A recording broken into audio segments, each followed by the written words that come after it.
नमस्कार, स्वागत है आप सभी का। मैं आपके साथ निकिता कश्यप। बुलेटिन की शुरुआत करते हैं इस वक्त की बड़ी खबर के साथ।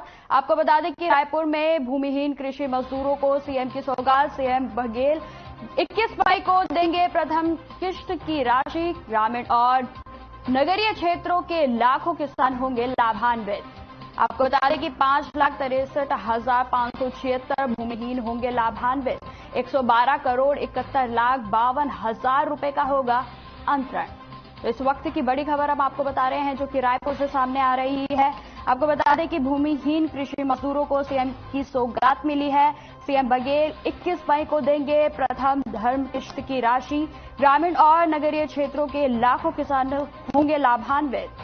5,63,576 भूमिहीन लोग होंगे लाभान्वित। साथ ही आपको बता दें कि 112 करोड़ 71,52,000 रुपए का होगा अंतरण। तो इस वक्त की बड़ी खबर हम आपको बता रहे हैं।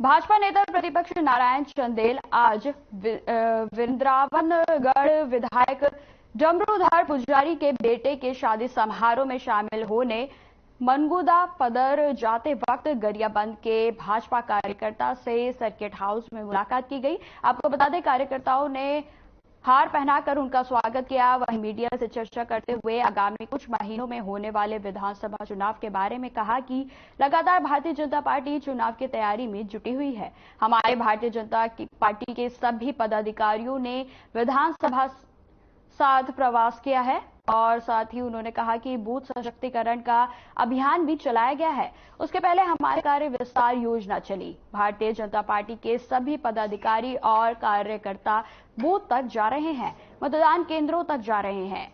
यह हमारे चुनाव का एक हिस्सा है।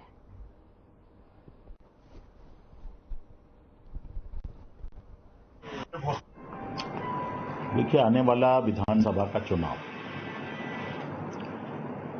लगातार भारतीय जनता पार्टी चुनाव की तैयारी में जुटी हुई है। अभी हमारे सभी कार्यकर्ताओं ने, पदाधिकारियों ने विधानसभा सा प्रवास किया। हमारा बूथ सशक्तिकरण का अभियान चला। उसके पहले हमारे कार्य विस्तार योजना चली। हमारे सारे पदाधिकारी और भारतीय जनता पार्टी के कार्यकर्ता बूथ तक जा रहे हैं, मतदान केंद्रों तक जा रहे हैं। यह हमारे चुनाव की तैयारी का एक हिस्सा है। अभी हमने गौठानों में जाकर के कार्यक्रम करने का कार्यक्रम तय किया है, वो प्रारंभ हो गया है। और जाबो गौठान खोलबो पोल, जो छत्तीसगढ़ सरकार का, भूपेश सरकार का, कांग्रेस सरकार का ड्रीम प्रोजेक्ट है, नरवा गरवा घुरवा बाई, उसकी असलियत को जनता के सामने में लाना। गौठान के लिए एक पैसा प्रदेश के आम बजट में इसने नहीं रखा है। गौठानों की दुर्दशा है। आप किसी भी गौठान में चले जाइए, वहां गौ माताएं नहीं। गौ माताओं के लिए कोई चारा की व्यवस्था नहीं है, पानी की व्यवस्था नहीं है, छाया की व्यवस्था नहीं है, इलाज की व्यवस्था नहीं है। गौठानों में गौ माताएं काल के गाल में समा रही है और यह सरकार का ड्रीम प्रोजेक्ट फेल हो गया है।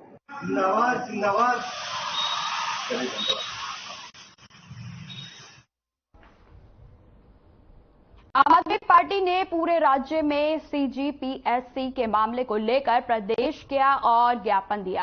इसी कड़ी में बिलासपुर में भी कार्यकर्ता और पदाधिकारियों ने नारेबाजी कर पैदल मार्च करते हुए कलेक्टर कार्यालय जाकर प्रदर्शन किया। आम आदमी पार्टी के प्रदेश सचिव अधिवक्ता प्रियंका शुक्ला ने बताया कि सीजीपीएससी 2021 के नतीजे को लेकर बीजेपी और कांग्रेस ओजी राजनीति कर रहे हैं। दोनों एक दूसरे पर आरोप प्रत्यारोप लगा रहे हैं। सीजीपीएससी की कोचिंग कर रहे एक स्टूडेंट की चिट्ठी सोशल मीडिया पर वायरल हो रही है। ऐसे में यह साफ तौर पर जाहिर हो गया है कि सीजीपीएससी के नतीजे में भारी हेराफेरी हुई है।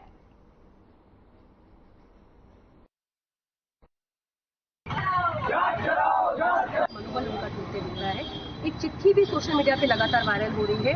उस चिट्ठी में कई गंभीर आरोप लगाए गए हैं लोक सेवा आयोग के ऊपर। और देखिए, लोक सेवा आयोग जैसे संस्थानों पर अगर आरोप लग रहे हैं और ऐसे में उसकी जांच नहीं की जाती है तो स्थितियां बहुत अलग हो जाएंगी। और ऐसे में मुख्यमंत्री जो हमारे भूपेश बघेल जी हैं, वो कहते हैं कि उस पूर्व में सरकार में भी तो मंत्री में नेता के बच्चे जो अंदर गए हैं, नेता के बच्चे। मेरा निवेदन है कि भूपेश बघेल जी, शर्म की बात है कि आपके रहते हुए भी पूर्व की सरकार में भी जांच नहीं हुई, तो इसी बहाने लगे हाथ पूर्व की सरकार में भी जो हुआ है उसकी भी जांच हो और अभी जो ये आरोप लग रहे हैं उसकी भी जांच हो, निष्पक्ष जांच हो, ताकि हमारे जो यहाँ के युवा है, अभ्यर्थी हैं, उनका मनोबल मत टूटे और वो बार बार जो तैयारियां कर रहे हैं, कितने लोगों का भविष्य उसमें लटका हुआ है, ऐसे लोग ना खिलवाड़ मत। इसको लेकर के आम आदमी पार्टी जांच की मांग कर रही है। जांच कर जो भी उचित लगे वो कार्रवाई होगी। नाम बताइए। प्रियंका शुक्ला, प्रदेश।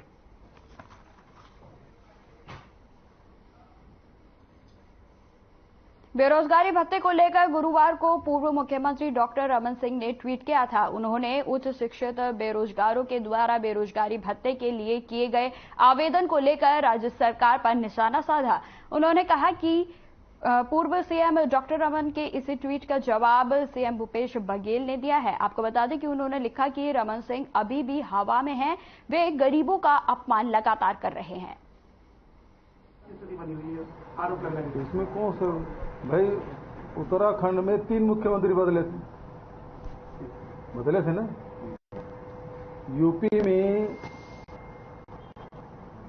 एक को तो राज्यपाल बना के भेजे कश्मीर का, है ना, और 8 दिन लगा था मुख्यमंत्री से।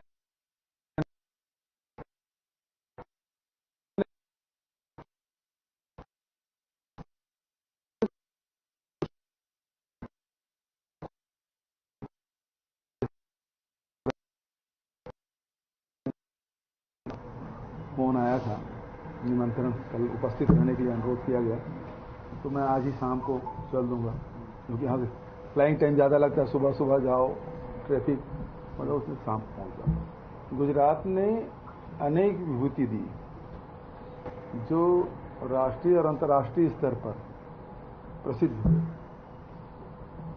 2 महापुरुष महात्मा गांधी या सरदार वल्लभ भाई पटेल को सब जानते हैं। भक्ति आंदोलन में बड़े बड़े संत हुए, समाज सुधारक हुए। लेकिन अभी आधुनिक वर्तमान समय में गुजरात में 4 लोग दिए, 2 बेचने वाले, 2 खरीदने वाले। इनके पास कोई काम ही नहीं है ना।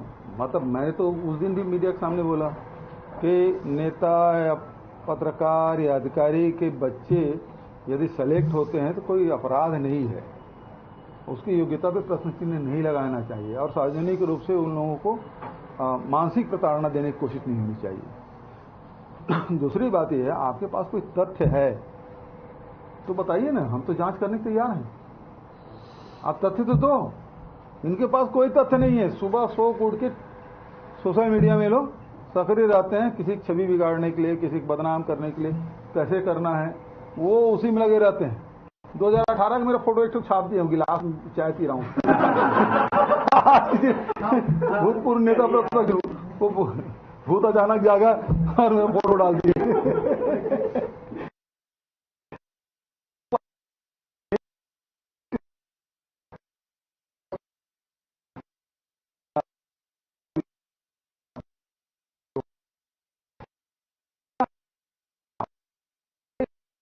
नेताओं को, सत्ता पक्ष में बैठे हुए लोगों का या कोई भी कार्यक्रम है उसको बदनाम करो। जाएंगे कहीं नहीं। गोढ़ी में एक बार गए, उसके बाद दूसरा गौठान कौन से जाने वाले हैं उसका पता नहीं। 10,000 गौठान है और 4 महीने चुनाव है। ऐसा है कि राम सेवक पैकरा का कार्यकाल देखे नहीं, ये उसी प्रकार से चलता है। यहाँ विज्ञप्ति जारी करने वाला कोई और होता है, कार्यक्रम बनाने वाला कोई और होता है, चेहरा कोई और होता है। तो ये जो घटना आपने बताया है उससे स्पष्ट हो गया कि पैकरा जी और अरुण साहब में ज्यादा अंतर नहीं है, कि उसको पता ही नहीं रहता था। मैं कई बार हम लोग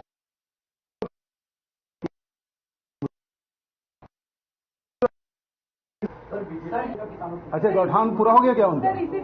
गौठान में जनता गाँव की तरफ अपने अरे वो सब ठीक है, ये सब चीज सोशल मीडिया और मीडिया भर में है।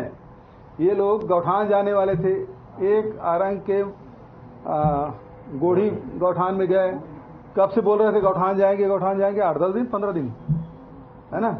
15 दिन में एक गौठान, 10,000 गौठान बनाए हम लोग। 10,000 गौठान जाते थे, 15 दिन में एक गौठान, तो 10,000 गौठान कितने दिन में? ये तो सवाल पूछा जाना चाहिए।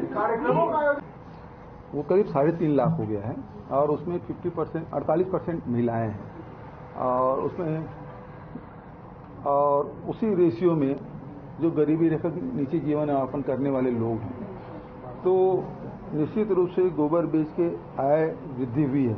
आज मैं ट्वीट देख रहा था रमन सिंह का कि एमटेक MBBS वाले भी बेरोजगारी भत्ता ले रहे हैं और उसको बड़े अपमानित ढंग से उन्होंने कहा है। तो रमन सिंह 15 साल तो लूटे हैं, लेकिन यह क्या विधायक के वेतन भत्ता लेना बंद कर रहे हैं क्या? वो तो दुनिया भर के पैसा इकट्ठा करके रख ले हैं अपने नाम से, अपने बेटे के नाम से, सबके नाम से, उसके बाद लेना बंद किए हैं। और बेरोजगार रमन सिंह अभी भी हवा में है। गरीब घर के बच्चे डॉक्टर इंजीनियर नहीं बन सकते, ऐसे परिवार के लोग नहीं है जो लोन लेके पढ़ाई किए हैं, बहुत सारे लोग हैं। तो ये तो उनका अपमान कर रहे हैं। गरीब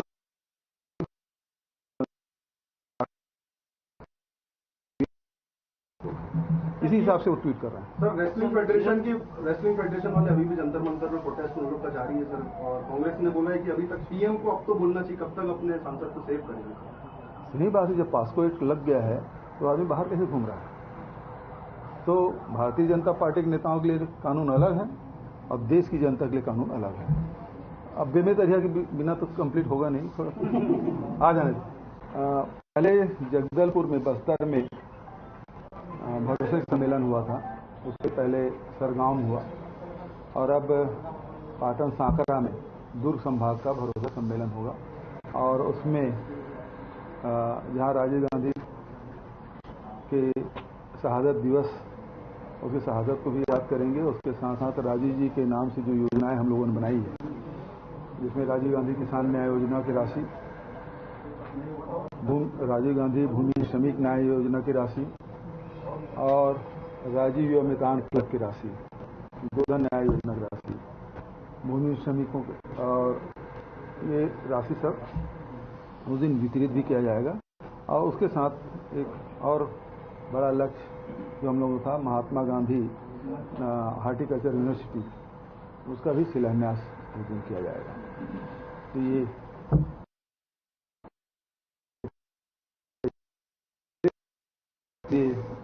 आज पाटन में जाके थोड़ा सा चर्चा भी करूंगा साथियों से। तो अभी तो बताया ना, उसको पता ही नहीं रहता कार्यक्रम का, पता ही नहीं रहता कार्यक्रम हो जाता है। कई बार देखा गया है कुछ कार्यक्रम होते हैं तो डॉक्टर साहब का चेहरा सामने आता है, अध्यक्ष पीछे हो जाते हैं, तो ये फरमान को कैसे देखते हैं? इसका मतलब ये है कि भारतीय जनता पार्टी के अंदर खाने में बहुत गड़बड़ चल रहा है। कभी कोई किसी को नेता मानने को तैयार ही नहीं और किसी से कोई कम नहीं, चाहे वो डॉक्टर रमन सिंह हो, चाहे बृजमोहन अग्रवाल जी हो, चाहे वो अरुण साहू जी हो, चाहे और कोई हो, वो एक दूसरे को कोई नेता मानने को तैयार नहीं है। और पहले वो हंटर चलाने वाली आग चली गई है ना, फिर जाम वाला आ गए हैं और उसके बाद माथुर साहब आए। लेकिन अभी भी मैं समझता था माथुर साहब बहुत सीजन्ड हैं और ठीक ठाक चलेगा, लेकिन अब वही स्थिति बन रही है जैसे दुर्गावती क्या पुरंदेश्वरी, दुर्गावती पुरंदेश्वरी है, न्याय के लिए अभी भी लड़ रहे हैं। हम जब SIT गठन करते हैं तो नहीं हाई कोर्ट और सुप्रीम कोर्ट चली जाती है, तो गृह प्रधानमंत्री लिखते हैं, गृह मंत्री को लिखते हैं, गृह विभाग को लिखते हैं कि जांच हमें दे दें। इस पर किस बात पर विश्वास करें? एक ब्रिजभूषण जो सांसद है, पास्को एक सुप्रीम कोर्ट के निर्देश पे लगा है उस पर तो पूछताछ नहीं कर पा रहे हैं। अभी ताजा घटना है, तो इतने बड़े से जो षड्यंत्र है इसको कैसे होने देंगे जांच? इसीलिए तो एसआईटी गठन कर रहे हैं। दे देना हमको एसआईटी, हम दे देंगे। ज्यादा काम करने की जरूरत नहीं है। 2-3 लोगों को पकड़ के उससे पूछताछ करने की जरूरत है। उस समय जो सिस्टम थे भाई, मुख्यमंत्री दिया हो तो उसमें सभी पार्टी के लोग हैं, तो क्षेत्रीय दल के भी हैं, भारतीय जनता पार्टी के भी है, कांग्रेस के हैं, सारे मुख्यमंत्रियों को मैंने पत्र लिखा, तो सभी दल के लोग हैं। और दूसरी बात यह है कि हम छत्तीसगढ़ की जो संस्कृति है उसे हम आगे बढ़ाने का काम कर रहे हैं। आज देखिए आदिवासी नृत्य महोत्सव आज स्थापित हो गया, 3 साल से लगातार कर रहे हैं, तो देश हमारी पहचान बनी। रामायण गांव-गांव में इसका आयोजन होता है, उसका भी प्रदेश स्तर पर आयोजन किए थे। अब उसकी लोकप्रियता को देखते हुए इसको राष्ट्रीय स्तर पर इस कार्यक्रम का आयोजन किया जाएगा। रामायण महोत्सव जश्न मनाने वाले जिसमें 1000 से ज्यादा लोगों की लिस्ट बनाई है और उनका सम्मान करने वाले घर में जाकर समर्थन जो है वो मांगेगी। कैसे लाभार्थियों का सम्मान है, लाभार्थी के रूप में। हाँ, मतलब उन लाभार्थियों का जो महंगा पेट्रोल और डीजल खरीद रहे हैं, उन लाभार्थियों के पास जो महंगी रसोई गैस खरीद रहे हैं, उन लाभार्थियों के पास जिसका टॉयलेट तो बन गया है पेपर में लेकिन उपयोग नहीं हो रहा है, उन लाभार्थियों के पास जिसमें नोटबंदी के कारण से कितने लोगों के जीवन अस्त व्यस्त हुआ, प्रभावित हुआ, उसको सम्मान करेंगे। और लॉकडाउन में कितने लोगों काल कवलित हुए, क्या यही इसी उपलब्धि पे जाएंगे या उन व्यापारियों के पास जो जीएसटी पटाते पटाते फार्म भरते भरते लोग परेशान हो गए हैं, उसके पास जाएंगे?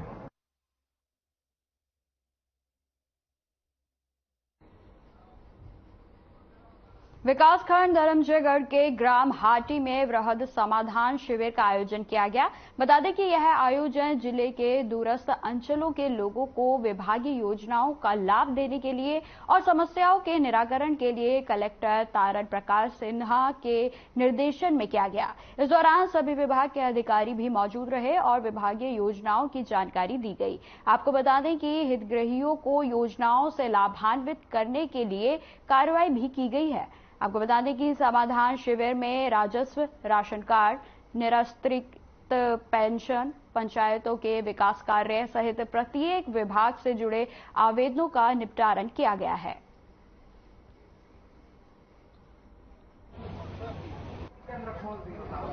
समाधान शिविर सभी जो है जिले के अधिकारी सब लोग आए, जनता भी आई, जनप्रतिनिधि भी आए और जो भी क्षेत्र की अपनी ग्रामीण जनताओं की मांग रहती है उसको जो है बात को रखते हैं और समाधान शिविर के माध्यम से शासन की योजनाओं की जानकारी देना और हमारे क्षेत्र की जनताओं की समस्या का समाधान होना, इन सब बातों का निराकरण किया जाता है, जिसमें जो है बृहद रूप से बहुत सारे समाधान हुए हैं। कुछ समाधान तो ये सब शिविर होने से पंचायत वाले पहले निपटा डालते हैं, इस टाइप का शिविर हो रहा है। हमारे भूपेश बघेल की योजनाओं की सारी जानकारी। देखिए, जिला प्रशासन लगातार ये प्रयास कर रहा है कि दूरस्थ जो अंचल हैं, ग्रामीण क्षेत्र हैं, आदिवासी क्षेत्र हैं,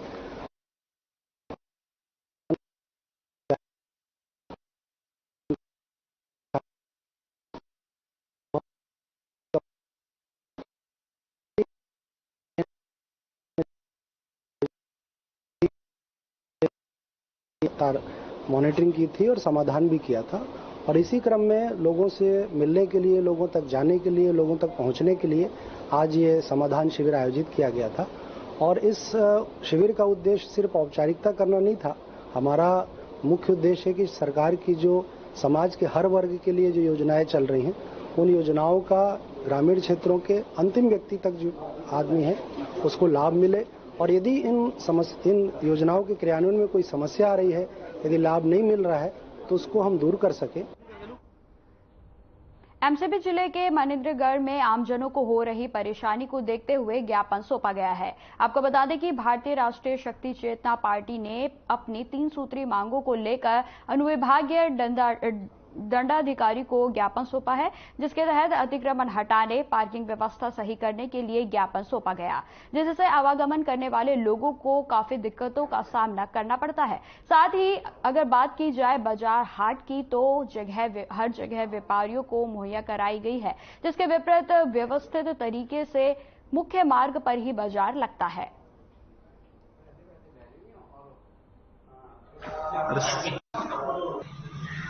आज आपने ज्ञापन दिया, क्या क्या मांगे हैं आप? आज भारतीय शक्ति चेतना पार्टी के द्वारा नगर पालिका में आके हम सब ने ज्ञापन दिया। इस ज्ञापन का मुख्य उद्देश्य जो है अपने जीवन को चलाने के लिए यह सब्जी मंडी में आता है, बाजार में आता है। तो हमारा मुख्य उद्देश्य ये है कि यहाँ पर जो सुचारू रूप से जो सब्जी मंडी है, सब्जी मंडी को सब्जी मंडी की तरह रखा जाए। उसमें जो घर की जरूरतें की चीजें हैं, जो आम पब्लिक, आम जो जन में जो जरूरी है, वही चीजें बेची जाए। सब्जी मार्केट में मांस का बेचना, मांस को काटना, तरह तरह की बीमारियों को एक प्रकार से फैलाना भी होता है। उससे क्या है कि तरह तरह की दुर्गंध फैलती है, जो हमारे सांसों में जाती है और हमको कई तरह से प्रभावित करती है।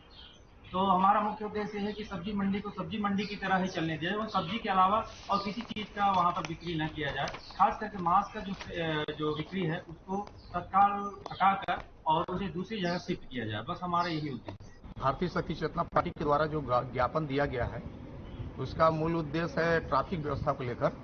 जो यह मनेंद्रगढ़ में ट्रैफिक व्यवस्था पूरा जर्जर रूप से है। उसके पश्चात आपका मेन मार्केट से लेकर रेलवे स्टेशन तक नाना प्रकार के छोटे गाड़ी एवं भारी वाहन खड़ा कर दिया जाता है, जिसके चलते आम पब्लिक को भारी तकलीफों का सामना करना पड़ता है। और साथ में उसके पश्चात मैं कहूँगा कि मेन मार्केट में जो मांस मटन का बिक्री हो रहा है, उसे नगर पालिका के द्वारा दूसरे जगह में व्यवस्थित किया जाए और व्यवस्थित करने के साथ साथ जल्द से जल्द किया जाए, ताकि हम लोग पूजा पाठ वाले भी हैं, उसका दुर्गंध सारे लोगों के अंदर आता है, जिससे लोगों को काफी तकलीफों का सामना करना पड़ता है। और मैं कहूंगा कि जल्द से जल्द इस व्यवस्था को सुचारू रूप से जल्द से जल्द किया जाए। अगर आपकी मांग पूरी नहीं होती है तो आगे क्या रूपरेखा रहेगी आप लोग? आगे अगर हमारी मांग पूरी नहीं होती है तो भारतीय शक्ति चेतना पार्टी यहाँ पर धरना प्रदर्शन करेगी, नशा मुक्ति के लिए रैली भी निकालेगी और साथ में जो आज मांस मटन जहाँ बिक रहा है उसके लिए भी धरना प्रदर्शन करेगी। और हम लोगों ने तो कर ही रहे हैं काम, इसके साथ सभी जब तक मांस मटन जिस जगह में बिक रही है मेन मार्केट में उसे हटाया नहीं जाएगा, तब तक हम धरना प्रदर्शन में बैठेंगे। और जो सब्जी मार्केट नगर पालिका की, जैसे आपने मांग की कि एक स्थायी रूप से दिया जाए, नगर पालिका के जो मार्केट में बना हुआ उस जगह स्थायी किया जाए, उसमें आपका क्या कहना? उसके लिए मैं कहूंगा कि जल्द से जल्द, क्योंकि वहां पर जिस तरीके से व्यवस्था है, वहां पर मेन बाजार में लाकर लोग मीट को काट रहे हैं और बकरा ये सब काट पीट कर बेच रहे हैं, जिसका दुर्गंध आम पब्लिक के घरों में जाकर फैल रहा है। इसके लिए मैं कहूंगा कि जल्द से जल्द हटाकर उसका दूसरी व्यवस्था किया जाए। नगर निगम आयुक्त महोदय से माननीय उनसे भी निवेदन करता हूं कि जल्द से जल्द उनका व्यवस्था की।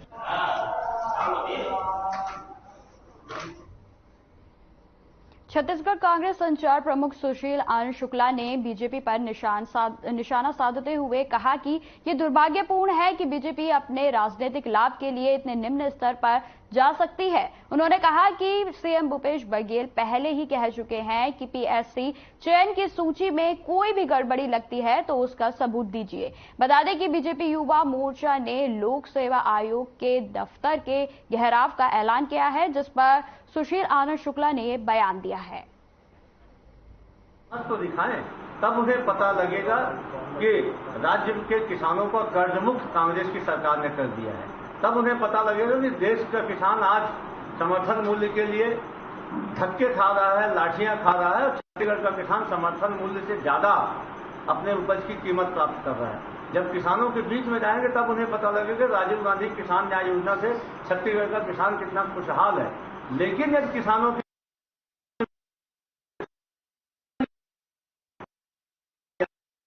करने का जो वादा मोदी जी ने किया था उसका क्या हुआ? स्वामीनाथन कमेटी क्यों नहीं लागू कर रहे हैं? मोदी जी का दूसरा कार्यकाल भी पूरा हो गया। क्यों 3 काले कानून लगाए थे? हमारे 700 से अधिक किसानों को मारना पड़ा था। इसका जवाब भी भारतीय जनता पार्टी को किसान चौपाल में देना होगा। परिणाम पर सवाल खड़े करने के लिए और अलग अलग तरीके से जो है ये लोग प्रोटेस्ट कर रहे हैं। आज एबीवीपी जो है वो जो परीक्षार्थी है उनके हक के लिए धरना प्रदर्शन करने जा रहे हैं। बेहद दुर्भाग्यजनक है कि अपने राजनीतिक आकांक्षाओं की पूर्ति के लिए भारतीय जनता पार्टी इतने निचले स्तर तक गिर गई।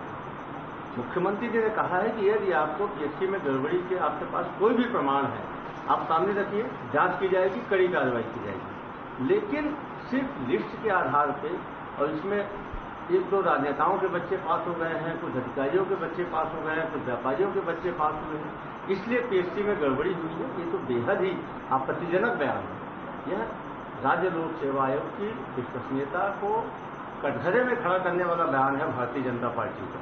छत्तीसगढ़ की पीएससी में गड़बड़ियों का दौर 2018 दिसंबर से समाप्त हो गया, जब रमन सरकार की विदाई हुई। आप सबको याद होगा कि 15 साल में मात्र 9 बार पीएससी की परीक्षा करवाया था डॉक्टर रमन सिंह ने। ये वही प्रदेश है जब व्यापन की पीएमटी की उस समय 1 साल में 3 बार परीक्षाएं करवाई गई थी।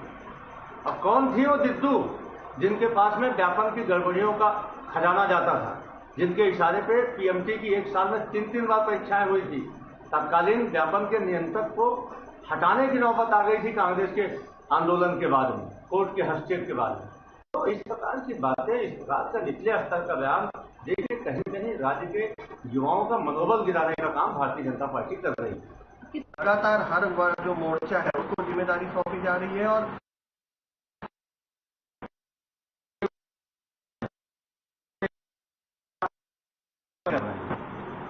4.5 साल तक इनको किसी भी जनहित के मुद्दे याद नहीं आए। याद क्या नहीं आए? जनहित के मुद्दे इनके पास में बचे ही नहीं थे। किसानों के विषय में कुछ बोलने को बचा नहीं।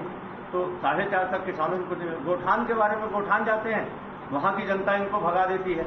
आदिवासियों के बारे में बात करते हैं तो आदिवासी इनसे पूछते हैं कि भैया आप तो 2500 देते थे, सरकार 4000 दे रही है। आपकी LIC ने इनके जीवन बीमा को समाप्त किया था। महन कर्मा के नाम से शहीद महन कर्मा तेंदुपत्ता श्रमिक जीवन बीमा योजना कांग्रेस की सरकार ने चालू किया। तो इनके पास में बचे क्या? युवाओं के मुद्दे की बात करते हैं। आपकी छत्तीसगढ़ में आधा फीसदी बेरोजगारी है और जो बचे उनको भी बेरोजगारी भत्ता दिया जा रहा है। तो ऐसे में भारतीय जनता पार्टी के पास में मुद्दे नहीं बचे हैं। चुनाव देख के वो जो हमारी सरकार के काम है उसको प्रचारित करने का काम कर रहे हैं प्रत्यक्ष। खबर रायपुर से है, जहां बीजेपी युवा मोर्चा ने छत्तीसगढ़ लोक सेवा आयोग दफ्तर का घेराव किया। कार्यकर्ताओं का कहना है पीएससी मेरिट सूची में लगभग सभी छात्र नेताओं और अधिकारियों के रिश्तेदार हैं, जिससे धांधली को लेकर विरोध किया जा रहा है।